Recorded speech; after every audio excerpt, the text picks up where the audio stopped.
방금 우리 그 성교에 찬송하신 그 복음성가 굉장히 은혜스럽죠.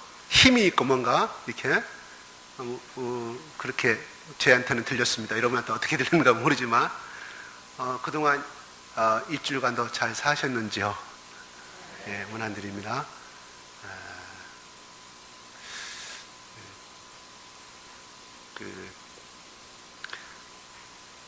어제 또한 저는 늦게까지 비가 엄청 이렇게 왔는데 하나님께서 또 우리 모두 주 믿는 성도들이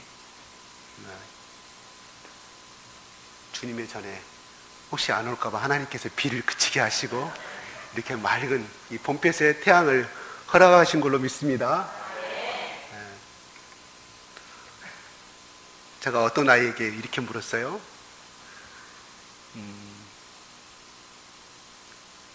엄마가 좋아, 아빠가 좋아, 이렇게 이야기를 제가 물었더니요. 보통 아이들 물어보면 조금 이렇게 지각이 있는 사람들은 곤란하니까 엄마, 아빠 똑같이 사랑한다 이렇게 이야기를 해요. 보편적으로 이야기를 하는데 그 아이가 하는 말이 저는 그 대답을 듣기를 원하지 않았습니다. 둘 중에 하나, 엄마 좋아요, 아빠 좋아요. 아빠가 좋아? 물어본다거나 이렇게 좀 물어보던 순서인데 그 아이가 저희가 하는 말이 목사님이 더 좋아요 이렇게 말해요. 그렇게 말하면 엄마 아빠가 얼마나 서운한데 했더니 아니요, 그래도 목사님이 더 좋아요. 그 아이가 어떤 마음으로 그 말을 했는지는 몰라요. 물론 엄마 아빠가 최고죠. 최고인데 제가 그 말을 듣는 순간에 제가 기뻤어요. 그게 이제 흔히들 말하는 네 서비스인지 아닌지는 모르겠어요. 그렇지만 저는 기쁘더라고요. 순간 제 느낌에 제 들어오는 생각이 제 마음속에 예수님도 우리 하나님도 일을 하시겠다. 나도 그냥 어떤 순간에 여러분 주님 사랑합니다 말 안 나오잖아요. 내가 힘들고 어려울 때 그냥 주님만 부르잖아요. 그죠? 그럴 때라도 내가 주님을 사랑합니다는 말을 수없이 해야겠다.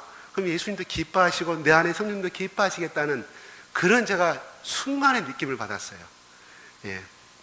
여러분 주님 사랑하십니까? 우리 다 같이 예수님 사랑합니다. 시작. 예수님 사랑합니다. 하나님 사랑합니다. 시작. 하나님 사랑.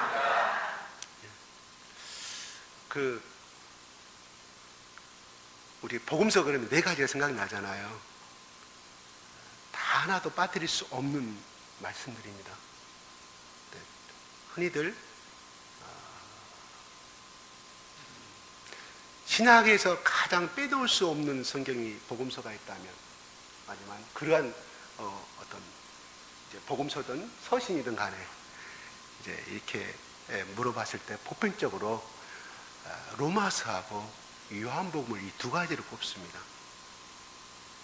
그것은 그만큼 하나님이 어떤 분이신가, 예수님이 어떤 분이신가를 가장 정확하게 설명한 말씀이기 때문입니다. 물론 다른 말씀도 다 마찬가지입니다. 마찬가지인데 예수님의 제자들이 복음서를 쓰게 됐을 때 그 사람들의 보는 관점에 따라서 예수님과 같이 동고동락하고 십자가에 매달리신 예수님 또는 부활하신 예수님을 다 보고 썼지만 자기들이 만난 예수님, 자기들이 만난 하나님의 관점에서 쓴 거예요. 글자 그대로 오늘 요한복음 말씀은 예수님의 제자였던 사도 요한이 자기가 로마인들과 유대인들에게 어떻게 하면 이 예수님을, 그들이 말하는 예수님, 그들이 주장하는 예수님은 그냥 하나의 선지자였고 그냥 훌륭한 사람이었지 절대로 하나님의 아들로 영접하지 않았다는 것을 우리는 잘 알고 있잖아요.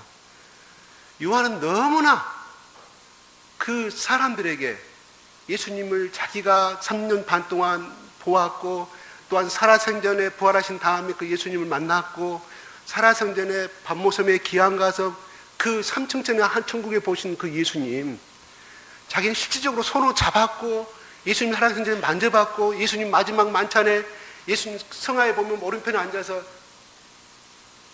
까지 참석했던 요한, 사랑을 제일 많이 받은 사람 중에 제자 중에 한 사람입니다. 그렇기 때문에 어찌 하는지 이 예수를 모르는 사람들에게 어떻게 하면 쉽게 접근해서 그들이 하나님의 아들임, 예수님의 하나님의 아들임을 믿고 그들이 구원을 받을 수가 있고 그 안에 생명 되신 예수님을 심어줄 수 있는가를 간절히 바라는 마음으로 이 복음서를 썼어요.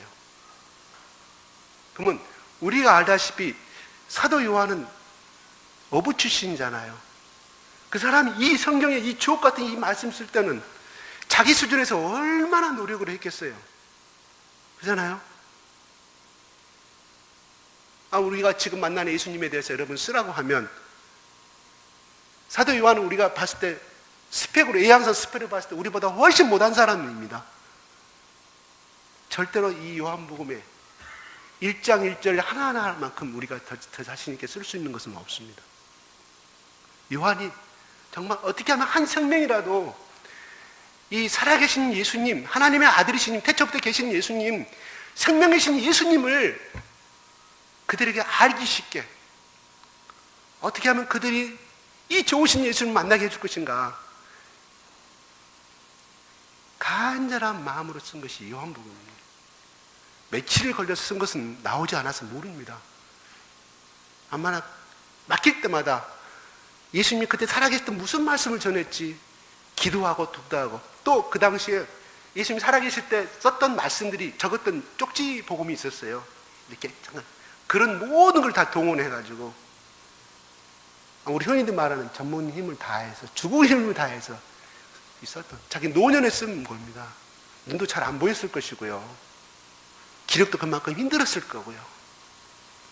우리는 지금 2000년이 흐른 다음에 오늘 이 말씀 우리는 편하게 보고 있습니다.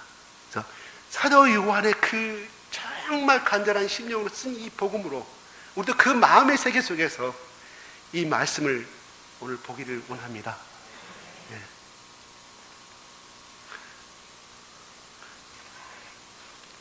주로 그때 당시 로마가 엄청난 영토를 통일하고 모든 나라를 이렇게 지배를 해서 어마어마한 로마의 제국의 사람들에게 복음을 증가하려고 보니까 자기가 갖고 있는 히브리인의 사상으로는 접근할 수가 없었어요. 왜냐하면 그 당시는 전부 다 그리스 문화의 뿌리를 둔 로마의 문화가, 문명이 그 유럽을 원 지배하고 있었기 때문에 그들의 입장에서 이 복음서를 써내려가 합니다.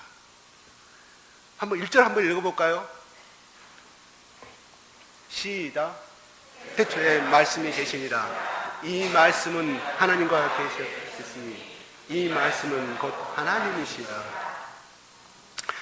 우리가 흔히들 말씀 그러면 지금 성경에 나오는 말씀 이렇게 생각해 볼 수 있어요. 그러나 이 그리스어의 이 원래 온전에 보게 되면 로고스라고 표현이 됩니다. 영어에는 오드라고 되어 있고요. NIV에는요.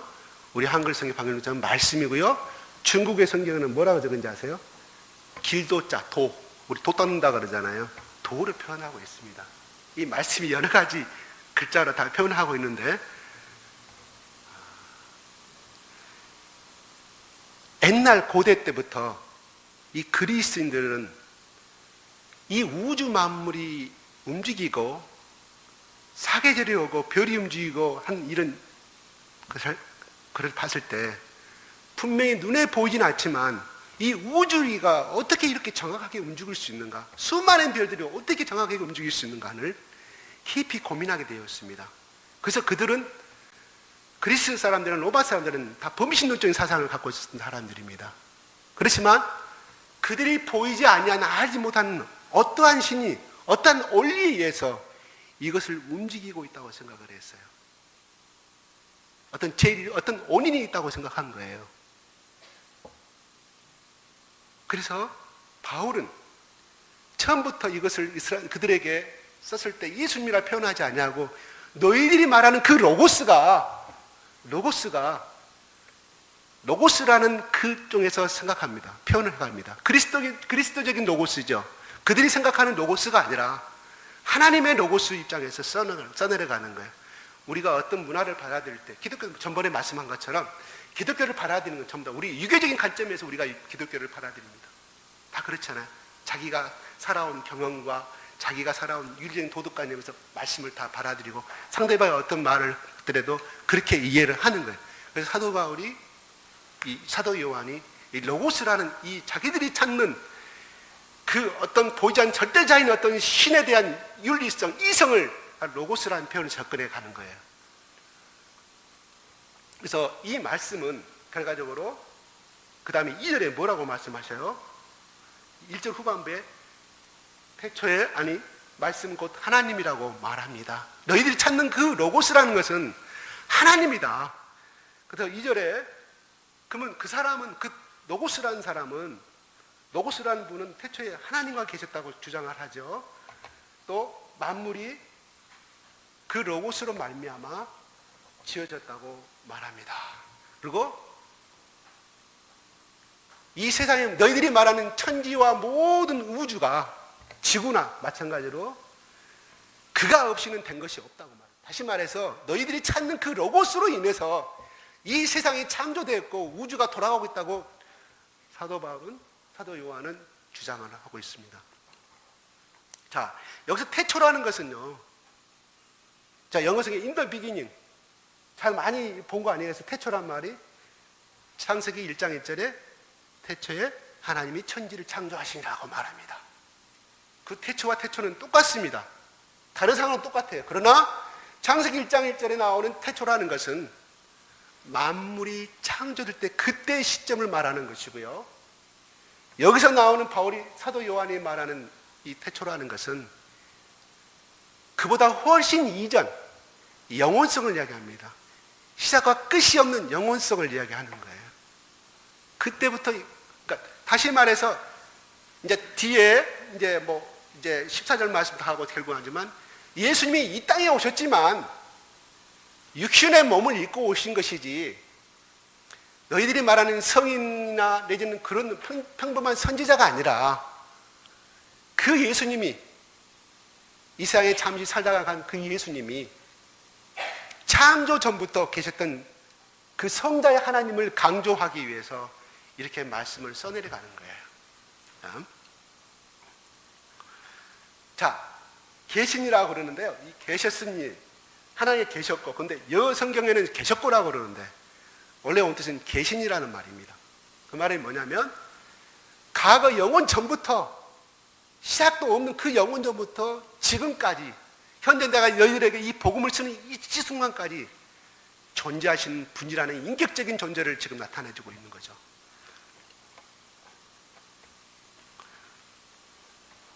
그는, 사도 요한은 가장 가까이서 예수님을 산전바탕을 서기고 같이 기적도 보시고 같이 체험도 하고 예수님 말씀을 직접적으로 들었던 사람입니다.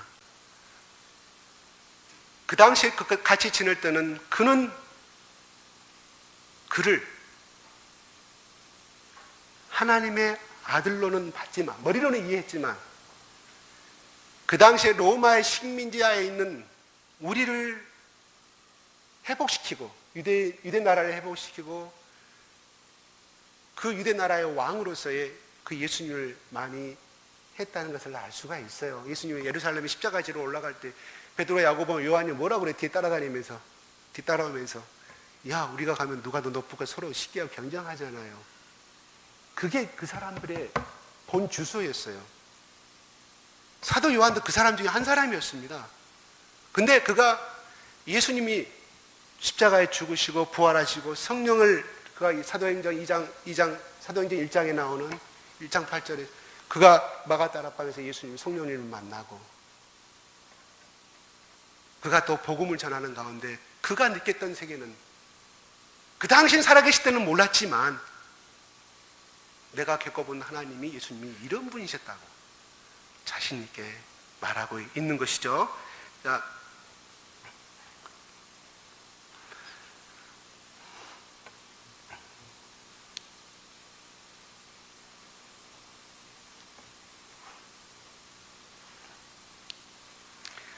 그래서 2절 3절에 보게 되면 결국은 예수님은 창조 전부터 하나님과 함께 하셨고 그 예수님이 천지를 같이 창조하셨다. 그래서 우리가 창세기 1장 29절에 하나님이 인간을 만드실 때 나 여호와가 인간을 만들어 놓으라 이렇게 하지 않고 우리가 사람을 만들자고 나오잖아요. 그게 이제 우리가 여기서 나오는 이 2절에서 하나님 성자 말씀 되신 예수님과 하나님과의 또 여기 거론되지 않았지만 성령님과의 삼위일체론이 여기서 기록되는 거예요. 그래서 요한복음 1장 1절부터 5절까지는 기독론, 우리가 예수 그리스도 안에서 확실하게 구원의 기본의 토대를 이루는 이 말씀을 이 1장 1절부터 5절까지 근거로 하고 있는 것입니다. 근데 여기서 계속 보면 4절에 한번 또 한번 읽어볼까요? 시작. 그 안에 생명이 있었으니 이 생명은 사람들의 빛이다. 예. 생명에는 두 가지가 있어요. 자, 우리가 흔히 쉼 쉬는 이곳 생명이 있고요. 이 생명이 쉼 쉬는 거는 개도 짐승들도 똑같이 우리도 쉼을 쉬고 있어요. 우리는 생명을 가지고 있죠. 사람이 죽으면 어떻게 합니까? 죽었다 가죠. 개가 죽었다 가죠. 자, 이런 생명이 있는 반면에 육신의 한계 생명이죠. 영원한 생명, 영원히 죽지 않은 영속성의 생명. 바로 여기서 4절 말씀은 그거를 이야기하고 있습니다. 자, 생명은 국어사전에 보니까요, 살아서 힘쉬고 활동할 수 있게 하는 힘 또는 그 존재가 활동하며 유지되는 기간이라고 설명이 되어 있더라고요. 생명은 힘이 있어서 한 존재로 하여금 성장하고 꽃피게 만들고 열매를 맺게 하는 능력이 있습니다. 우리가 흔히 보면 이제 봄이 옵니다. 저 들풀이라든가 기타 지나가다 새싹들이 오는 거 볼 수 있어요. 한겨울 내내 나무주문 다 떨어지고 앙상한 가지가 남았었지만 그들은 끊임없이 생명을 유지하고 봄이 되자 나뭇잎과 꽃잎을 맺게 됩니다. 자, 생명의 힘은, 생명이라는 참 경이롭습니다. 그냥 우리가 4절 4철 그냥 보고 때문에 그렇게 흘러가는 무관념 속에서 흘러가기 때문에 우리가 그냥 경이로움을 못 느끼지, 그 하나하나를 살펴보면 너무나 기적이잖아요. 기적. 경이롭습니다. 신비스럽습니다. 그래서 유신론적인 하나님을 믿는 의사들은 하는 말이, 특히 해부학 교수들입니다. 사람의 신체를 해부하면 해부할수록 그 오묘함과 그 놀람을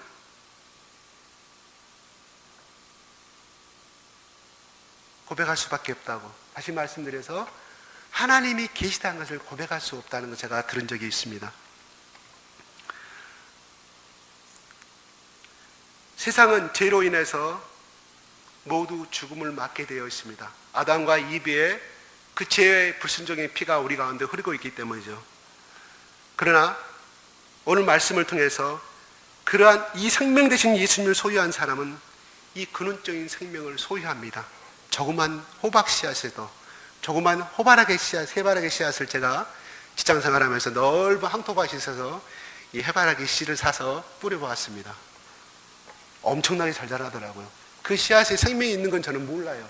이것을 심으면 된다는 관념적인 생각 속에서 이 놀라운 생명력이 나중에 해바라기를 가을쯤 되니까 저보다 훨씬 더 큰 해바라기로 성장한 것을 보았습니다. 요한일서 5장 12절 13절을 한번 읽어볼까요?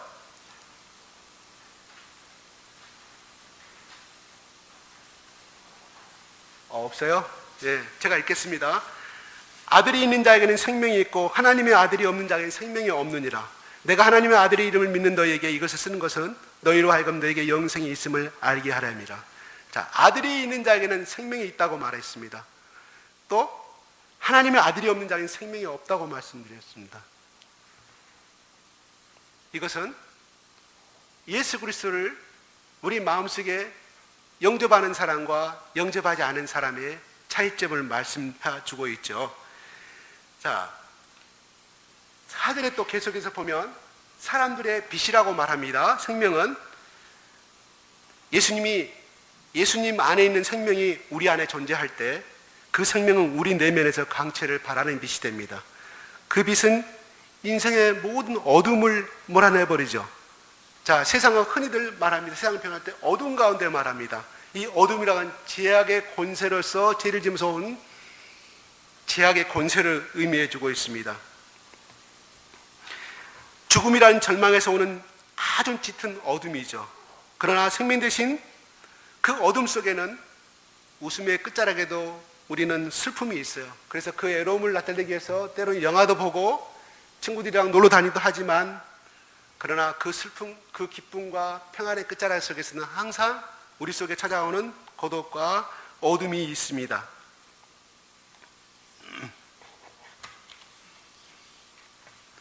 자, 예수님이 2000년 전에 생명의 빛으로 왔습니다. 그러면 오늘날 우리에게 예수님이 오신 것은, 예수님이 부활하신 다음에 약속하신 것은 뭐예요? 보혜사 성령님을 약속하셨죠. 그 보혜사 성령님이 오늘날 우리에게도 우리 마음속에 계신 것을 믿습니까?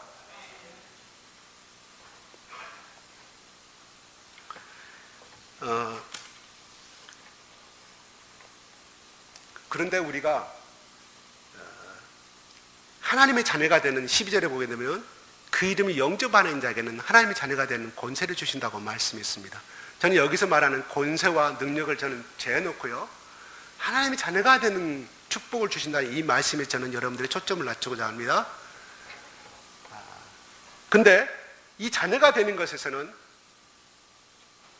조건이 있습니다. 13절 한번 읽어볼까요? 시작.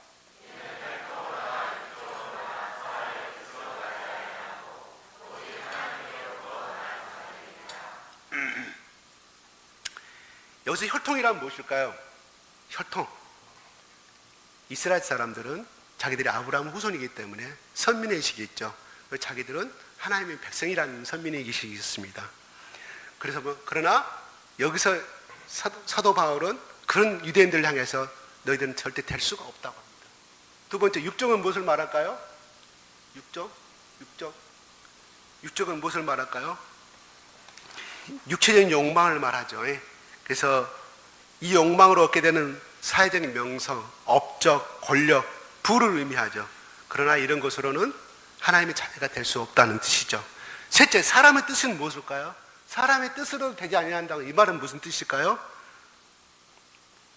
절대자에게 도달하려는 도나 수양을 통해서 인간의 모든 이성이나 노력을 통해서, 또 내지는 니고데모처럼 율법의 준수를 통해서는 절대 얻을 수가 없다는 것이, 될 수가 없다는 것이죠.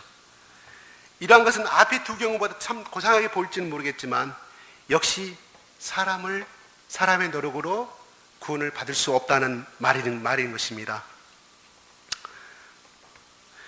이런 육정과 혈통과 또한 사람의 모습으로, 사람의 능력으로 우리의 겉모습을 변화시킬 수는 있으나 속사람은 바꿀 수가 없습니다.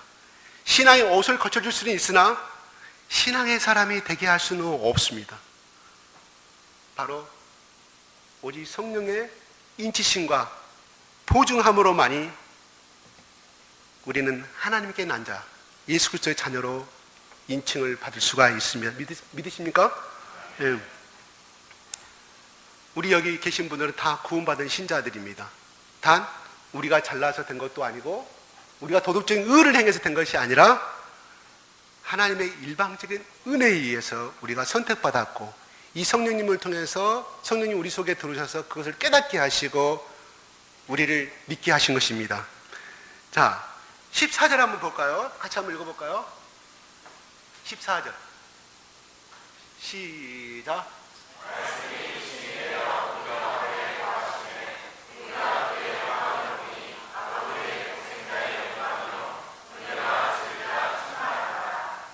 예. 글자 그대로 해석하면 예수님이 이 땅에 사람의 몸을 빌려 입고 이 땅에 태어나게 되신 것을 말하죠. 이 사람으로, 이 뜻은 사람으로 변화하셨다는 뜻이 아닙니다.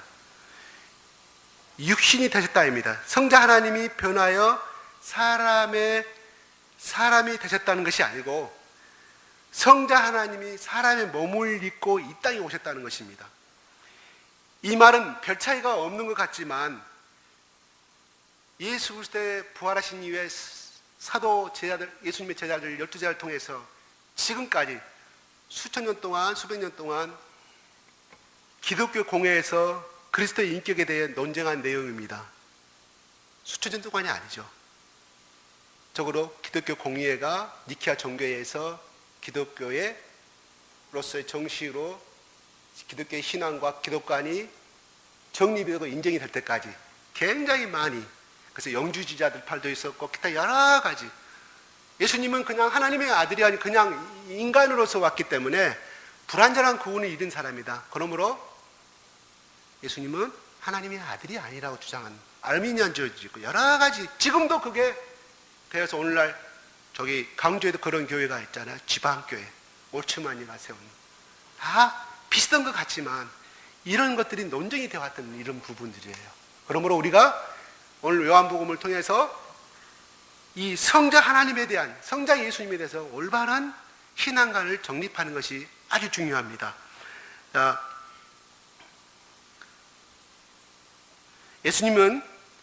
예수님이라는 한 인격체의 신성과 인성이 공존하게 되었습니다. 예수님은 인간의 모습으로 오셨지만 안전한 하나님이시죠. 사도 요한이 육신을 입고 오신 예수님에게서 하나님의 영광을 보았다고 말합니다. 이는 독생자의 영광이요 은혜와 진리가 충만하였다고 말하고 있습니다. 우리가 영광이라고 하면 뭐 번쩍번쩍 빛나고 광내고 그런 뜻이라고 생각할 수 있어요. 우리 영광을 누리고 가는 사람은 참 많잖아요. 알렉산드라, 징기스칸, 기타 여러 아주 빛을 빛낸 사람, 세대를 빛낸 사람은 참으로 많이 있습니다. 그러나 그런 것들은 순간의 일시적인 것에 지나지 아니하죠. 하나님이 자신의 영광을 나타내신 방법은 우리 인간들이 나타내신 방법과 전혀 다릅니다. 자, 예수님이 인생들을 구원하시기 위해서, 우리를 구원하시 이 땅에 내려오셨어요. 그죠? 이 땅에 내린 대로 가지고 우리가 성탄절 때 배우는 그러한 말 위에 태어나신 예수님, 또 굳이 그런 말씀을 동원하지 않더라도 예수님은 자기 공생의 기간 동안에 많은 사람을 섬기고 병든 자를 고치고 그들을, 나는 잃어버린 사람 영혼을 위해서 왔다고 말씀했고 나는 섬김을 받으려 온 것이 아니라 섬기러 왔다고 말씀했습니다. 살아생전에 그는 하나님의 아들로서 대우도 받지도 못하고 그는 철저하게 유대 백성들에게, 사람들이 배척당하고 비난받고 가는 곳마다 그는 인생을 시달리다가 갔습니다. 근데 시달리는 그걸 고민으로 하진 않았죠. 그걸 기쁨으로 여기신 분이 예수님이신데 그 표면에 드러난 삶을 보면 정말 고달픈 인생의 삶을 살다가 갔어요. 비참하게 자기가 하나님의 아들임을 주장하지 아니하고 대우받기를 원하지 아니하고 그렇게 살다가 갔었습니다. 그분이 이 가장 낮고 가장 이 땅에 사실 때 가장 가난한 자의 모습으로, 가장 비천한 자의 모습으로 살다가 갔습니다. 그분이 섬긴 마지막 결국이 무엇입니까? 바로 골고다 언덕의 십자가입니다. 그 당시 골고다 언덕의 십자가는 사형수들이 마지막으로 매달렸다 가는 것이었고 가장 처참한, 가장 부끄러운 죽음이 십자가의 고난이, 십자가의 죽음이었습니다. 예수님은 살아생전에 겸손과 희생으로 세상을 섬기다 가셨지만 그의 마지막은 십자가의 처참한 죽음의 길이었습니다. 많은 사람들이 조롱되고 십자가 앞에서 내려오라고 했지만 예수님은 그들을 위해서 기도하였고 용서해달라고 기도하였고 마지막에 비참한 한마디를 마치고 이 세상을 하직합니다. 다 이뤘다는 그 절망의 소리가 아닌 희망의 소리를 가지고 예수님은 힘쳐 외치시고 숨을 거두셨습니다. 이건 제가 전번에 설명한 것처럼 구원의 완성을 의미하는 것이죠. 내가 인류의 모든 죄를 청산하고 죽노라는 그 고백이죠. 다시 말씀드려서 우리 모든 하나님의 잃어버린 백성들이 하나님께 돌아오신 참 생명을 줄 수 있다는 고백입니다.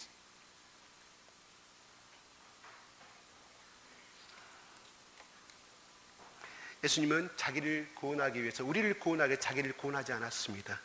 이로써 그는 하나님의 놀라운 사랑과 하나님의 지혜와 하나님의 크신 영광을 드러내셨습니다. 우리가 예수님을 배운다는 것은 바로 그러한 낮아짐과 자기를 비우고 원수들까지 용서하고 사랑하는 것을 배우는 것이라고 믿습니다. 하늘의 모든 영광을 버리시고 이 땅에 사람의 모양으로 오신 예수님을 우리가 다 어떻게 이 성경 말씀 가운데 이해할 수 있겠습니까? 예수님의 낮아지심을 통해 잃어버렸던 우리 죄인들이 찾게 되었습니다. 그분으로 인해서 우리가 구원을 얻고 생명을 얻었습니다. 주찬, 괜찮아. 떠들게 놔도 괜찮아요. 자유롭게. 괜찮아요? 예. 오케이, 괜찮아. 예. 그냥 막이지 마세요. 괜찮아요. 예. 우리가 그분을 통해서 구원을 얻고 생명을 얻고 살아갑니다.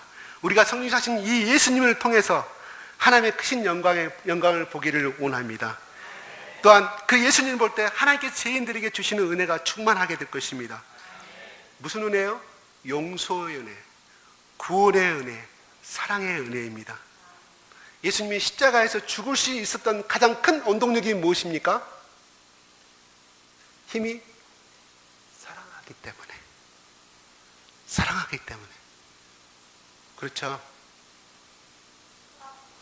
갑자기 저기 형제님 생각이 안 났어. 진산이다 생각. 진산 형제에게 묻겠습니다. 진산이가 지금 암에 걸려가지고 지금 유암에 걸려서 간암에 걸려서 죽어가 됐을 때, 죄송합니다. 그 나쁜 걸 드려서 간만 이식하면 살 수 있다고 의사가 선고합니다. 그 간을 이식해 줄 수 있는 사람은 누가 될까요? 간에 문제가 없다면 둘 중에 엄마나 아버지가 되겠죠. 기꺼이 간을 이식해 드리겠죠. 간을 반을 잘라서. 왜 그럴까요? 사랑하기 때문에 그렇죠. 사랑하기 때문에. 예수님이 왜 이 땅에 오셔서, 그 거룩하신 예수님이 이 낮은 데까지 오셔서 또 대접도 못 받으시고 비천한 자의 삶의 모습으로 살다 가셨을까요? 사랑하기 때문에. 그게 우리 기독교의 가장 기본 원리입니다. 믿습니까? 예. 자, 제가 저번에 12월 달인가 제가 그 말씀을 한 것 같아요. 엘리자베스 세핑이라는 그 선교사에 대해서 제가 이야기한 적이 있어요. 그분이 1912년도에 한국에 와서 1934년 22년간의 우리나라에서 이 조선의 인민들을, 백성들을 위해서 섬기다가 하늘로 소천하신 분입니다. 그가 한 달에 받는 봉급은 15전이었습니다. 15원이었다고 그래요. 15원의 가치는 제가 얼마인지는 모르겠습니다. 근데 15원을 받으면 그가 자기 생활비로 쓴 것은 7전이었다고 그래요. 7전. 나머지 돈은 다 15원이라고 하면 150전이 되겠죠. 그죠? 150전. 그래서 그는 143전을 다 쓰고, 누구에게? 그 당시에 우리 강주의 그 양림동의 부근에 한 촌에 살고 있는 문둥병자라서 대접도 못 받고 가족들도 버림받은 나병 환자들에게 그들을 거둬들여서 먹이고 옷도 입히고 하다 보니까 자기 돈이 없는 거예요. 그래서 그 양림딸이 미천한 그 다리에 거지가 살고 있었는데, 그 사람의 정확한 이름 제가 잊어버렸어요. 최뭐라는 분이에요. 그 거지가 살고 있었는데 추운 겨울에 옷도 없이 누워있는 그 거지를 바라보게 됩니다. 만나게 됩니다. 그래서 이 셰핑이라는 이 선교사님의 자기가 돕고 있던 담요를 주니까 갖다 줬어요. 불쌍하니까 가가지고 자기 숙소 가서 갖다 주니까 이 셰핑은, 그 선교사가, 그분이 안 받아요. 그 거지가 받지를 않습니다. 이렇게 줘버리면 선교사님은 어떻게 이걸 덮고 살 수 있지, 추운 겨울에. 그래서 담요를 찢습니다. 그러면 선생님, 제가 이거 반틈을 줄 테니까 덮고 주무세요. 이렇게 사신 분이에요. 그리고 그가 일제시대 때 1910년도에 1920년도에 나병 환자가 너무 많다 보니까 조선 총독부에서 결정을 내립니다. 조선 나병 환자를 전부 다 거세시켜버리라. 여자들도 부침 수술을 하라고 이렇게 얘기를 할 수 없게 선포를 합니다. 이것을 들은 셰핑이 나병 환자 23명을 데리고 강주에서 출발합니다. 어디까지? 한양까지 15일간 걸어서 갑니다. 거기 총독부 앞에서 도착했을 때 500명의 문둥병 환자들이 중간에 동참해서 거기 다 모여서 총독부에게 건의를 합니다. 왜 우리는 그렇게 해야 되느냐? 총독부가 그 사랑에 감동받아서 그것을, 그 제도를, 그 선포를 무효화하고 그 다음에 소로또 병원을 세우게 됩니다. 소로또 병원이 세우게 되는 가장 큰 공헌을 하신 분이 이 셰핑이라는 선교사예요. 제가 왜 여분에 대해서 이야기를 하냐면, 자, 우리 그 연세대학교의 저 의과대학의 그 원장으로 계시는 외국인 병원을 인요한 선교사, 저 순천에서 성장하시고 그 한국말 잘하신 텔레비전 나오시잖아요. 그분은 전부 다 목사님의 아들 후손들입니다. 근데 세핑이라는 이 선교사는 간호사로 평신도 선교사입니다. 평신도 선교라서 이 삶을 살다가 갔어요. 그가 마지막에 죽은 다음에, 전번에 제가 그랬잖아요. 베개 뒤를 열어보니까 칠전하고 베개하고 담요 반장, 그가 살아생전에 남긴 재산입니다. 그래서 그가 얼마나 많은 헌신적인 삶을 예수님의 그 빚을 안고 살았냐면, 마지막에 그 도지사가 사회장을 치르는데 거기에 문둥병 환자들과 많은 사람들이 나의 어머니가 죽었다고 그 화장하는 데까지, 그 묻는, 그 화장이 아니죠, 그 지금 양림동에 묻혀 있는 그 묘지까지 수 킬로의 행렬을 지면서 따라왔다고 그래요. 저는 그 글을 양국삼이라는 사람이 바보야 성공이 아니고 성김이야 라는 그 책을 제가 전체는 못 봤어요. 평신도로서 그 삶을, 그는 평상시 살면서 평생에 한 명의 아들과 23명의 양녀를 입적하고 살았습니다. 그가 미국의 선교본부에 편지를 씁니다. 여기 조선의 여성들은 너무 불쌍합니다. 제가 강주뿐만 아니라 목포 다 시골에 다녀봤지만 수백 명의 여자들을 만나봤지만 그들에게는 이름이 없었습니다. 개똥이 엄마, 갓난이, 이름을 가진 사람이 한 사람도 없었고, 그들은 시집가서 아기를 못 낳으면 수복받아 살아있고, 남편은 다른 첩을 얻어서 살아가면 그들은 아무 주권도 주장도 하지 못하고 쫓겨가는 그런 삶을 살아가고 있습니다. 그게 최근의 이야기예요. 1910년도 이야기입니다. 20년도 이야기입니다. 고작에서 80년 됐죠. 90년. 그때마다 여성은 자기 이름이 없었다는 거예요. 비참한 우리 조선이었습니다. 그래서 셰핑은 그럽니다. 이 나라에 제가 어떻게 하면 이들을 섬길 수가 있으며, 조선의 정부는 이 문둥병 환자들에 하나도 혜택을 주지 않습니다. 힘이 없었잖아요. 식민지 지배가 있었기 때문에 무슨 힘이 있었겠어요. 자기들 먹고 사는, 왕국에서 먹고 사는데 힘이 들었는데, 그때 하나님이 그 사람을 이 땅에 보내셔서 하여금 우리가 그분이 전한 생명의 빛 대신 그 예수 그리스도를 영접케 만들었고, 성령을 소개했고, 지금도 그분에게서 은혜를 받았던 그 2세 3세들이 오늘날에 목사의 삶을 살고 있고, 또한 그 복음의 빚진 자의 심령으로 이방 세계에 나가서 복음을 전도하고 있다는 책을 제가 읽어봤습니다. 서핑은 미국에서 왔지만 원래 태생은 독일입니다. 독일이에요. 그는 한 살 때 자기 엄마가, 아버지가 죽어버리니까 한 살 때 자기 엄마가 그 아이를 놔두고 미국으로 돈 벌러 떠나버립니다. 그때만 해도 독일보다는 미국이 훨씬 잘 살았는가 봐요. 엄마의 사랑을 못 받고 자랐어요. 할머니 누구 밑에서? 할머니 밑에 살았어요. 그리고 그가 11살 때 할머니가 죽자 미국으로 가 처음으로 엄마를 만납니다. 그런 가운데서 그가 서른 간호학교를 가서, 원래 카톨릭 신자입니다. 근데 가장 자기 친한 친구가 예수 그리스도를 소개하고, 그가 다시금 그 카톨릭을 버리고 개신교로 개종을 하죠. 자기 엄마는 카톨릭 신자고, 거기에 대한 핍박도 엄청 많이 받습니다. 거기 나오더라고요. 굉장히 핍박을 많이 받는데, 그렇지 않고, 그때 자기가 간호사 학교를 졸업하고 간호원 생활을 하고 있었을 때 자기 친구로부터 한국에 대해서 소개를 듣습니다. 조선에 대해서. 그가 32살에 노처녀의 몸으로 옵니다. 그래서 그 22년간의 아름다운, 그래서 우리 이쪽 강주의 호남 사람들 향해서 복음의 씨앗을 뿌리고 복음의 생명을 빛을 주고 소개하고 그런 하늘로 소천하였습니다. 그가 이렇게 하실 수 있었던 이유가 뭡니까? 그분 안에 성령으로 함께 하신 생명의 예수 그리스도가 그 속에 들어있었기 때문에, 그분이 그 사람을 주장했기 때문에 그런 아름다운 삶을 살다 갈 수 있었습니다. 참 고귀하지 않습니까? 평신도로서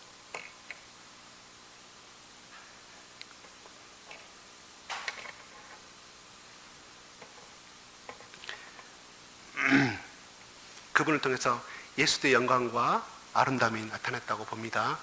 그분을 통해서 우리 이쪽에, 호남의 이쪽에 어둠, 세력들이 물러가고, 오늘날 우리가 이렇게 잘 살게 된 것도 그분들의 역할도 컸습니다.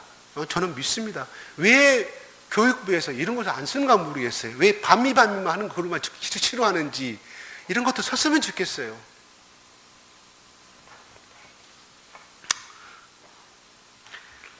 결론적으로 예수님은 태초부터 계신 성자 하나님이십니다. 그 안에 생명이 있습니다. 빛이 있습니다.